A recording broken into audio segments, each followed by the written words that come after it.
Sir Isaac Newton ने 3 क्रांतिकारी खोज की, जिसमें प्रकाश संबंधी नियम, द्रव्य स्थिति एवं गुरुत्वाकर्षण डिफरेंशियल कैलकुलस है। उन्होंने जो प्रमुख सिद्धांत का प्रतिपादन किया था उसे गुरुत्वाकर्षण कहा जाता है। गुरुत्वाकर्षण का मतलब यूनिवर्सल ग्रेविटेशन होता है। गुरुत्वाकर्षण के सिद्धांत के अनुसार विश्व की समस्त प्रकृतियां, शक्तियां, सूर्य, पृथ्वी, ग्रह, नक्षत्र, तारे स्थिर और गतिमान रहते हैं। इस महान खोज के लिए तथा खगोल विज्ञान से संबंधित उनकी खोजों के लिए न्यूटन हमेशा जाने जाते रहेंगे। आइए दोस्तों, आपको न्यूटन की जीवनी के बारे में थोड़ा डिटेल से समझाते हैं। न्यूटन का जन्म लिंकशाइन के निकट वुल्सथ्रोप में 25 दिसंबर 1642 को हुआ था। उनके पिता हना न्यूटन एक मामूली किसान थे जो न्यूटन के जन्म से 2 माह पहले ही चल बसे थे। जब न्यूटन की अवस्था 3 वर्ष की थी तो उनकी माता ने गरीबी और मजबूरी के कारण दूसरा विवाह कर लिया और न्यूटन को उनकी दादी की देख रेख में छोड़कर नए पादरी पति के साथ चली गई। दादी के लाड प्यार से बड़े हुए न्यूटन का मन पढ़ाई में नहीं लगता। उन्हें तो फूलों पत्तों को एकत्रित करने, मशीनों के तलपुर्जों की जानकारी पाने में आनंद आता था। शरीर से कमजोर होने के कारण उनके मन में हीनता की भावना पैदा हो गई थी। पादरी पति की मृत्यु होने पर न्यूटन की मां ने उन्हें खेती करने के लिए अपने पास बुला लिया। न्यूटन का खोजी मन खेती की बजाय गणित और अन्य आविष्कारों में लगा रहता। आइजैक के मामा ने जब उनकी यह दशा देखी तो उन्होंने अपनी बहन की सहमति लेकर उन्हें स्कूल में भर्ती करवा दिया। मां के एक परिचित क्लार्क दंपत्ति के साथ रहते हुए न्यूटन ने 5 जून 1661 को मैट्रिक उत्तीर्ण करने के पश्चात कैम्ब्रिज विश्वविद्यालय में ट्रिनिटी कॉलेज में दाखिला ले लिया। 1665 में बीए की उपाधि प्राप्त की। उनके गणित के प्राध्यापक मिस्टर बेरी ने उन्हें काफी प्रोत्साहित किया। न्यूटन ने बाइनोमियल प्रमेय की खोज 1666 में की। वर्क रेखाओं तथा ठोस पदार्थों से संबंधित कुछ नियम का उद्घाटन किया। प्लेग और महामारी के फैलने से न्यूटन विश्वविद्यालय छोड़कर गांव आ गए। एक दिन बाग में खाली बैठे बैठे न्यूटन कुछ सोच रहे थे कि तभी सेब के पेड़ से एक सेब उनके सिर पर आ गिरा। उसे उठाकर वो सोचने लगे कि यह सेब नीचे ही क्यों गिरा, ऊपर की ओर क्यों नहीं गया। न्यूटन की इस बात को किसी ने गंभीरता से नहीं लिया। उन्होंने यह बात अपनी भतीजी कैथरीन को भी बताई और यह भी बताया कि पृथ्वी उसे खींच रही है। पृथ्वी ही नहीं, सूर्य, चांद, तारों में भी यह शक्ति होती है। लगातार सोचते हुए न्यूटन ने सूर्य के चारों ओर निश्चित दूरी पर चक्कर लगाने वाले ग्रहों के संबंध में गुरुत्वाकर्षण के नियम को प्रतिपादित कर दिया। न्यूटन ने एक रस्सी में गेंद बांधकर गोल गोल घुमाया। बॉल के दूरी पर गिरते ही उन्होंने पृथ्वी की चंद्रमा से दूरी का आकलन किया। यह बताया कि 2 वस्तुओं के बीच दूरी के वर्ग के उलट अनुपात में गुरुत्वाकर्षण का बल होता है। समुद्र में उठने वाला ज्वार और लहरें भी सूर्य और चंद्रमा के गुरुत्वाकर्षण से ही आते हैं।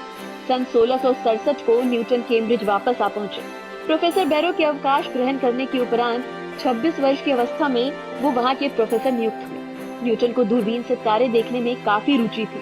वे चाहते थे कि ऐसी दूरबीन का निर्माण करें जो अत्यंत बारीकी से सटीक अध्ययन कर सके। इसी विचार से उन्होंने शीशों के लेंसों को बार बार घिसा और उन्हें अलग अलग आकारों में ढाला। उन्होंने एक नई दूरबीन तैयार कर ली थी जिसे रिफ्लेक्टिंग टेलीस्कोप कहते हैं। इसमें प्रकाश को लेंस की बजाय शीशे के द्वारा एकत्रित किया जाता है। उनके इस आविष्कार की चर्चा रॉयल सोसाइटी तक जा पहुंची। इस सोसाइटी द्वारा वे फेलो चुने जा चुके थे। न्यूटन ने प्रिज्म की तरह लेंस के किनारों को प्रयुक्त किया था, जिससे सफेद प्रकाश की सामान्य किरणें अनेक रंगों में बदल जाती हैं। ऐसे में परेशान होकर उन्होंने रंगों की उत्पत्ति का कारण भी ढूंढा।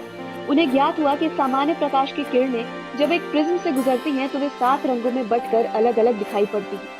इन रंगीन किरणों को उन्होंने दूसरे प्रिज्मों से निकलने दिया तो पाया कि रंगों की किरणों का पथ थोड़ा बदलता है पर कोई नया रंग नहीं निकलता। उन्होंने साबित कर दिया कि सफेद प्रकाश 7 रंगों का मिश्रण है। सभी रंग अलग अलग हैं, मौलिक है, मिश्रण नहीं। इंद्रधनुष का कारण भी सरल भाषा में समझाया। न्यूटन के द्वारा तैयार की गई दूरबीन जो 9 इंच लंबी और 2 इंच शीशे से बनी है, वो भी अत्यंत लोकप्रिय हुई।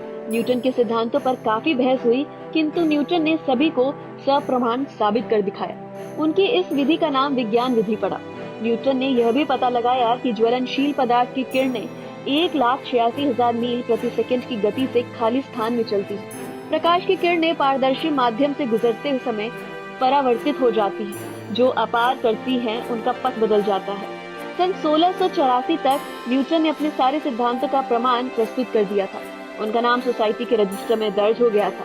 न्यूटन ने धार्मिक विरोधों का भी सामना किया।